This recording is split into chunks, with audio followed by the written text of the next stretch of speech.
28enne agenti di polizia che al volante, dopo aver bevuto, travolto e ucciso il 17enne Davide Pavana. Sono distrutto, ha detto, penso continuamente alla sua famiglia e vorrei incontrarli. Bimba di pochi mesi di Chioggia ricoverata in ospedale a Padova in gravi condizioni per un'emorragia cerebrale. È giallo. Sulla causa delle lesioni stanno indagando i carabinieri. Il furgone usato come ariete raid dei ladri in un negozio di biciclette di lusso a Selvazzano, 10 mezzi rubati in pochi minuti, l'amarezza e la rabbia del titolare del negozio. Maxi frode fiscale sull'IVA nel settore dell'abbigliamento tra Padova e Venezia, inchiesta della Guardia di Finanza, sequestri per oltre 8 milioni di euro. Scuola, sul fronte docenti si stanno effettuando i concorsi per la stabilizzazione dei precari, ma resta grave il problema del reclutamento degli insegnanti di sostegno. Uno straordinario atto di amore verso il volontariato e la parrocchia. 1.800.000 euro sono stati lasciati in eredità da una coppia di coniugi bellunesi a favore di 4 associazioni.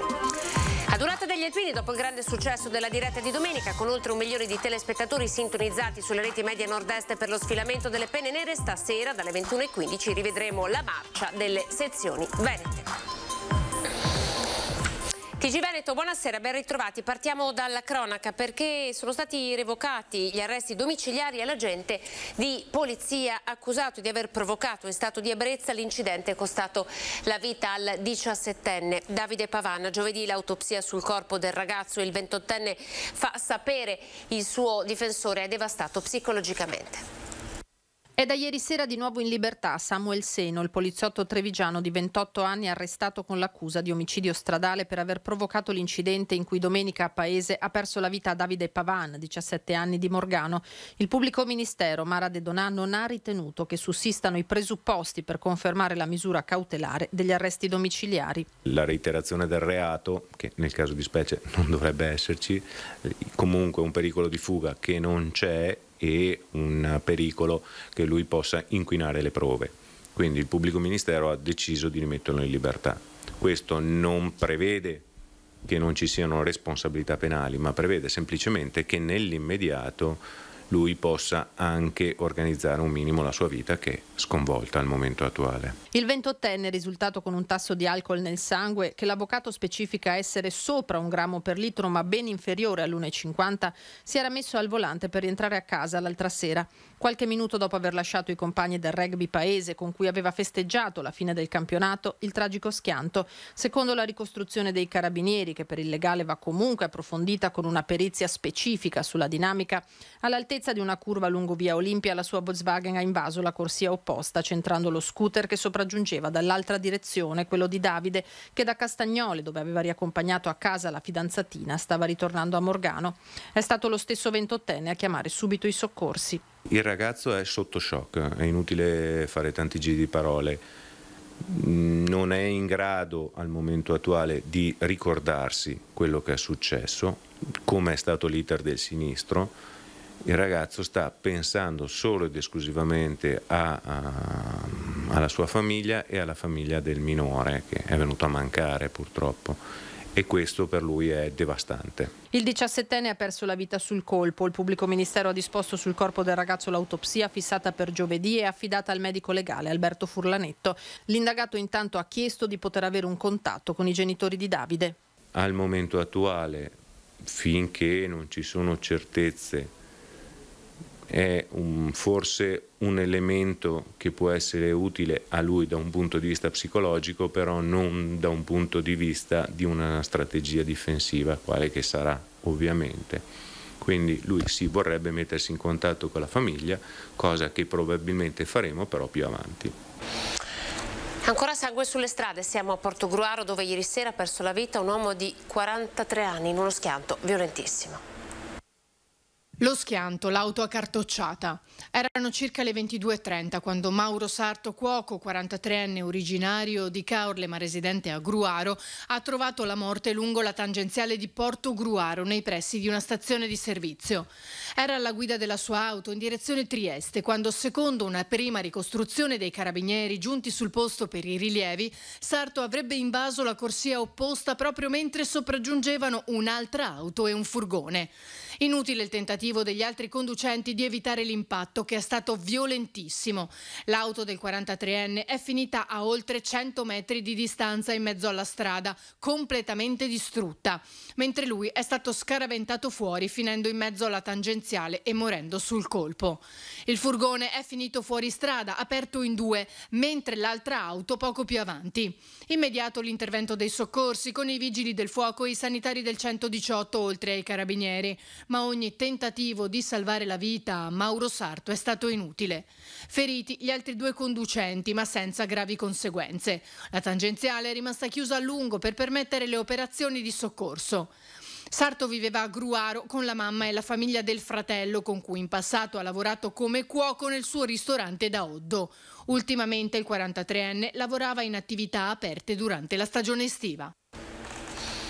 C'è una notizia che è arrivata in redazione da poco. I carabinieri hanno trovato una donna con una ferita probabilmente da coltello alla schiena. Si tratta di una donna classe 70, siamo in via Cafasso, quindi a Padova. Stanno indagando su quanto accaduto. La donna è stata portata all'ospedale e sottoposta ad un intervento chirurgico. Non si trova in pericolo di vita, sono in corso le indagini. Una persona in questo momento si trova in caserma, quindi questo è proprio un flash di ANSA che possiamo darvi in diretta. Torniamo invece a parlare del tragico schianto mortale lungo la Romea a Mira avvenuto nel pomeriggio di sabato scorso. I funerali delle due vittime saranno celebrati venerdì e sabato. Venerdì alle 15 l'addio al 77enne Ferruccio Destro, sabato alle 11 l'ultimo saluto alla 39enne Jenny Scantamburlo. Entrambe le cerimonie nel Duomo di Gambarare di Mira, dove risiedevano. La procura in queste ore ha dato il via libera alla sepoltura, non avendo ritenuto necessario disporre l'autopsia. Era chiaro infatti che i due passeggeri sono rimasti intrappolati e schiacciati all'interno della Fiat Barchetta su cui erano trasportati, che è uscita autonomamente e rovinosamente di strada. Solo il conducente di 76 anni, anche lui di Mira, amico di Destro, per quanto gravemente ferito, è uscito vivo da quella tragica carambola, anche se ora dovrà rispondere del reato di duplice omicidio stradale. Siamo a Chioggia, ancora un'indagine dei carabinieri. Stanno indagando questa volta su quanto accaduto ad una neonata di Chioggia, portata all'ospedale in gravi condizioni, poi trasferita a Padova. Vediamo perché. È stata portata al pronto soccorso di Chioggia sabato notte, ma lunedì pomeriggio l'hanno trasferita d'urgenza con l'elisoccorso all'ospedale di Padova per la gravità delle sue condizioni. Attualmente una neonata di circa 5 mesi di Chioggia è ricoverata nel reparto di terapia intensiva pediatrica per un'emorragia cerebrale. Sul caso c'è la massima riservatezza sia da parte delle aziende sanitarie di Padova e Venezia, sia dai carabinieri che stanno indagando. È proprio questo a far pensare che la causa delle condizioni della bimba possa essere dovuta a un episodio di violenza domestica. La neonata sarebbe stata portata all'ospedale di Chioggia dalla madre e altri familiari e qui, secondo quanto riferito dall'ULSS 3, assistita dal pronto soccorso e dalla pediatria, dove sono state messe in atto tutte le azioni di cura necessarie. Ma l'aggravarsi del quadro clinico ha portato alla decisione di trasferirla a Padova. Cosa abbiano riferito i parenti della piccola a medici e carabinieri al momento non si può sapere, ma è fondamentale capire cosa le sia realmente accaduto, cosa abbia provocato questa grave emorragia. La causa potrebbe anche essere un maltrattamento in famiglia, come lo scuotimento, che soprattutto nei neonati è la prima causa di ematomi cerebrali, lesioni permanenti e spesso morte. La muscolatura del collo è tenera e uno scuotimento del neonato potrebbe far sbattere ripetutamente il cervello contro la scatola cranica, causando danni gravissimi. Saranno celebrati nella chiesa parrocchiale di Conche di Codevigo domani, mercoledì 11, nel giorno del suo 7° compleanno, i funerali del piccolo Francesco Pascetta. Il bambino è deceduto sabato 30 aprile per una crisi respiratoria avvenuta mentre era in isolamento con i genitori e la sorellina dopo essere risultato positivo al Covid. Francesco riposerà nel cimitero di Chioggia. Nel frattempo non sono ancora stati resi noti gli esiti degli accertamenti sanitari per fare chiarezza sulle cause del decesso. La cronaca ci porta adesso nel Padovano, siamo a Selvazzano, un furgone usato come ariete, 10 bici di lusso rubate in pochi minuti, vediamo. Una banda di professionisti organizzata e capace di mettere a segno il furto in pochissimi minuti. Nonostante i sistemi di allarme, le barriere davanti alle vetrine e le grida dei vicini, i banditi hanno colpito.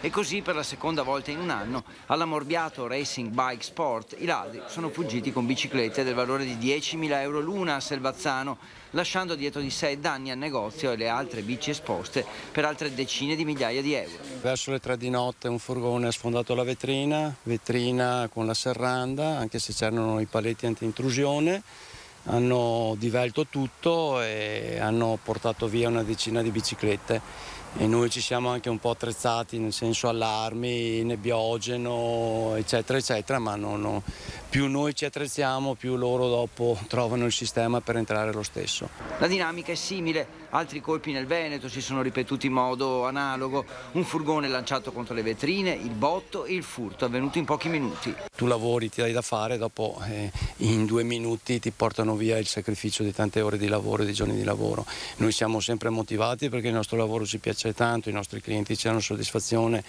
i marchi, le aziende lo stesso, però uno si fa anche delle domande perché dice sì, ogni anno mi portano via X euro, 100.000 euro tra danni e valore economico delle biciclette. Io stanotte ho dovuto dormire qua perché non sono riuscito a ripristinare le vetrine perché hanno scardinato tutto, allora uno si fa delle domande, vale la pena, non vale la pena. La forza di volontà e dare un segnale ai clienti e il negozio, poche ore dopo, è già aperto e sistemato. All'interno tutto di nuovo in ordine, biciclette esposte e la parete con i capi d'abbigliamento risistemata, ma l'amarezza è tanta. Cerchiamo di non deludere nessuno, sicuramente questo fa parte anche del nostro DNA,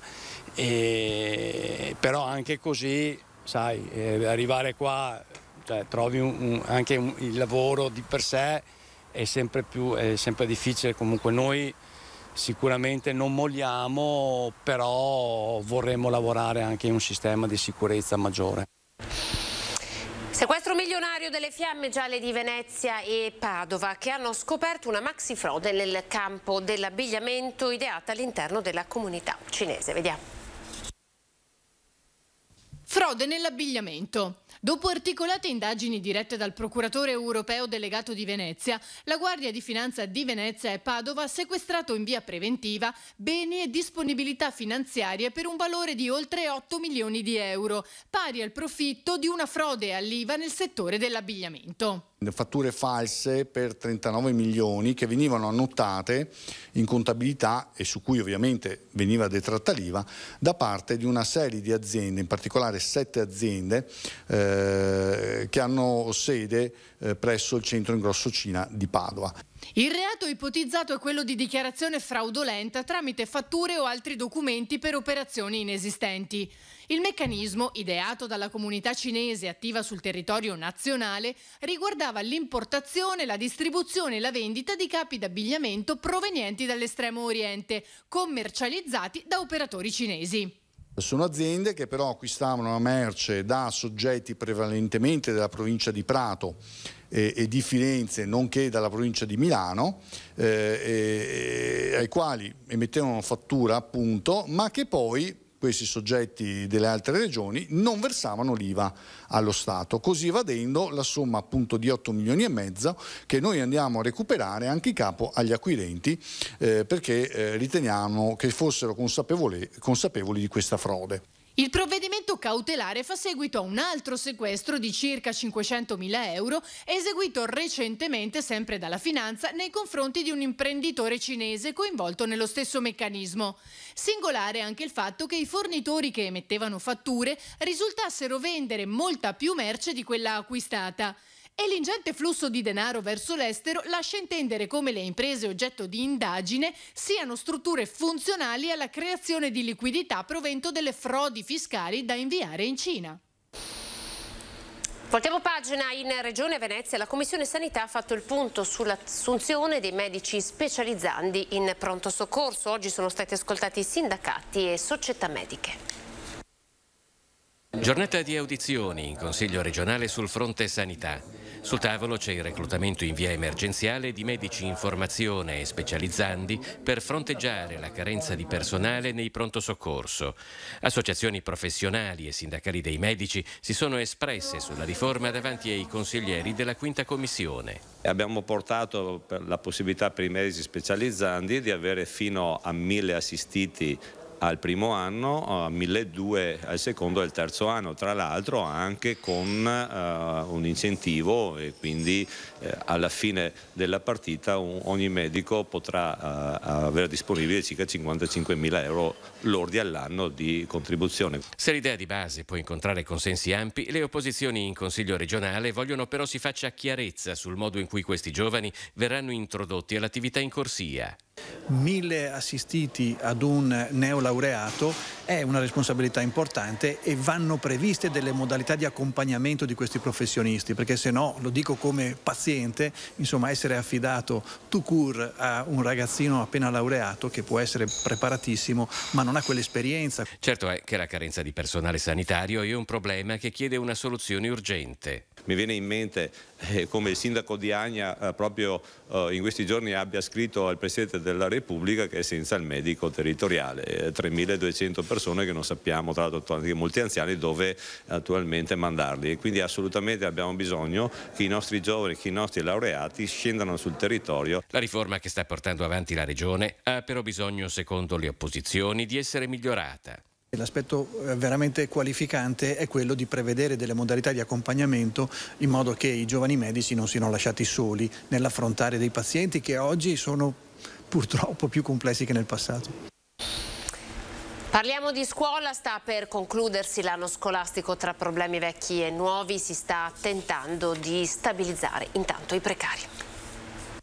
Ultime 4 settimane in classe per gli studenti veneti, con la scuola già al lavoro per assicurare un ritorno sui banchi a settembre il più normale possibile. Sono in corso a tamburo battente i concorsi ordinari per stabilizzare i precari e scongiurare quel turnover di supplenti e discontinuità didattica che si è verificato quest'anno e in passato.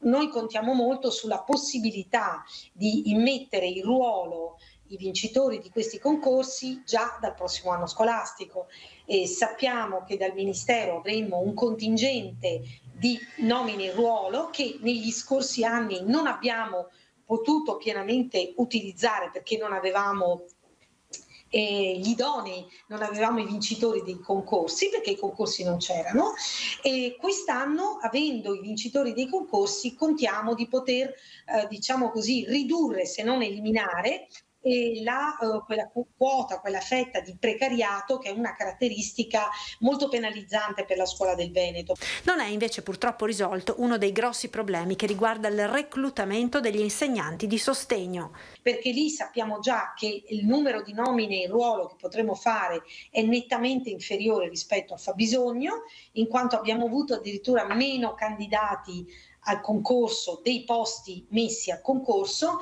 quindi lì purtroppo avremo ancora una quota di precari e quindi supplenze in numero considerevole da fare. Un anno scolastico, quello che sta per concludersi, a due facce. Fino a marzo la situazione è stata molto difficile sia per il numero di contagi sia per la complessità del protocollo di gestione dei casi Covid a scuola. Dopo Pasqua la situazione è decisamente migliorata. Ora le scuole sono davvero concentrate sull'attività didattica, sugli ultimi scampoli di attività didattica, hanno ripreso anche le visite di istruzione e le attività esterne, che è una cosa molto positiva, e quindi contatti col territorio, e si stanno avviando, diciamo così, anche alle attività di scrutini e di esame. Pochi secondi di pubblicità, tra poco.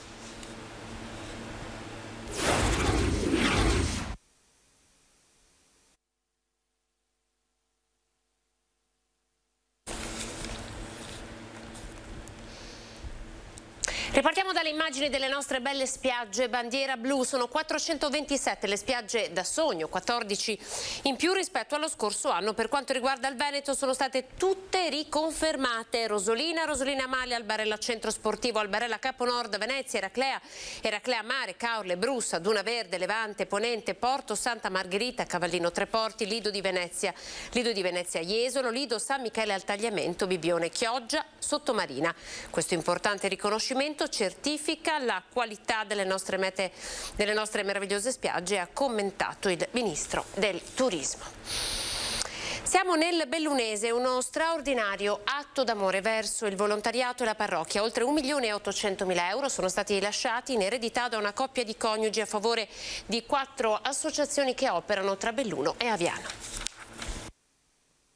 Una donazione tanto inattesa quanto spiazzante per l'associazione Via di Natale di Aviano, un gesto d'amore e di generosità verso il prossimo che ha sorpreso il comitato d'intesa, l'associazione Sclerosi Multipla, la parrocchia Don Bosco e la Lilta di Belluno, eredi universali dei cospicui risparmi di una coppia, Maria Alberta Berta Darold, scomparsa l'11 maggio dello scorso anno, e del marito Alfonso Giazzon, morto nel 1988. Circa 2 milioni di euro, 1,5 milioni depositati su conti correnti e 500.000 euro in immobili, la cui ripartizione è stata gestita dall'amica nominata esecutrice testamentaria Maria Teresa Bortoluzzi. Io non sapevo che avesse un patrimonio così importante. Abbiamo scelto praticamente, visto insieme, steso questa bozza di testamento nel 2017, quando lei l'ha voluto fare perché si sentiva mancare, dice è meglio che faccia le mie cose, ma io non conoscevo il suo patrimonio. È stata una grossa sorpresa. Una sorpresa l'apertura del testamento davanti al notaio Fiorella Francescon. Da quel momento Maria Teresa Bortoluzzi, assistita da un legale, ha avuto 1 anno di tempo per completare il percorso scelto da Berta Darold allo scopo di valorizzare l'ambito della disabilità, degli anziani, delle persone che soffrono.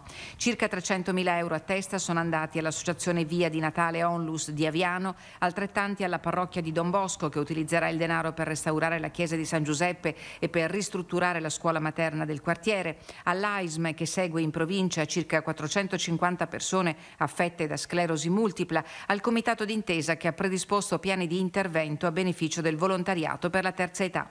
Ogni associazione si è impegnata in un piano che durerà 3 anni a favore dei propri associati, ma anche a favore della popolazione in genere bellunese. Speriamo che diverse migliaia di persone possano usufruire dell'aiuto della signora Darold e del marito. Alla Lilta di Belluno la famiglia Giazzon Darold ha lasciato 2 immobili, uno in città e l'altro sul Nevegalle, che sono già stati venduti e il cui ricavato sarà utilizzato per costruire la sede e gli ambulatori dell'associazione. Destinatari di parte dell'eredità anche 2 parenti della coppia che non aveva figli e la badante. È un animo molto buono, molto generoso, che io rimpiango perché è sempre stata anche, c'era abbastanza una differenza di età, sostanziale differenza di età, ma la sentivo sempre vicina anche dei bisogni degli altri, insomma.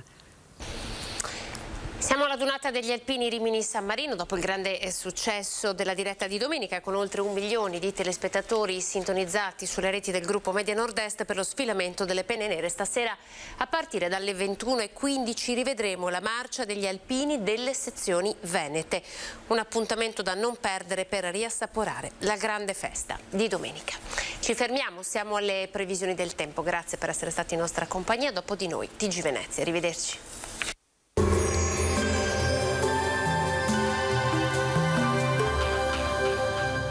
Cooperativa Agricola Volpago offre carne fresca di prima qualità. Ci trovi a Volpago del Montello, Pieve del Grappa, Tre Baseleghe e presso lo spaccio del contadino a Dolo e Massanzago.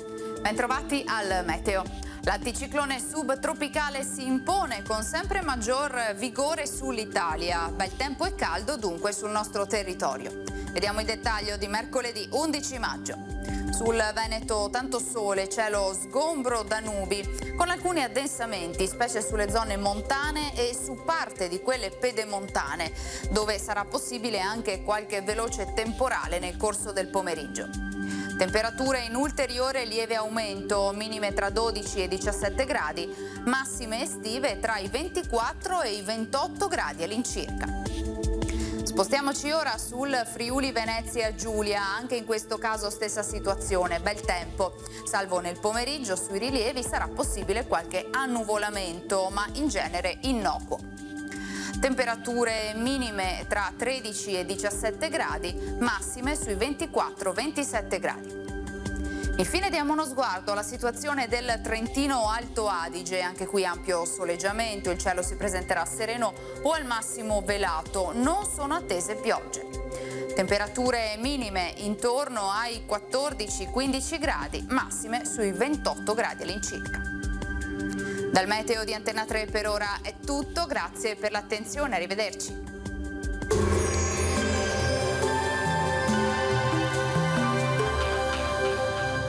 Cooperativa Agricola Volpago offre carne fresca di prima qualità. Ci trovi a Volpago del Montello, Pieve del Grappa, Tre Baseleghe e presso lo spaccio del contadino a Dolo e Massanzago.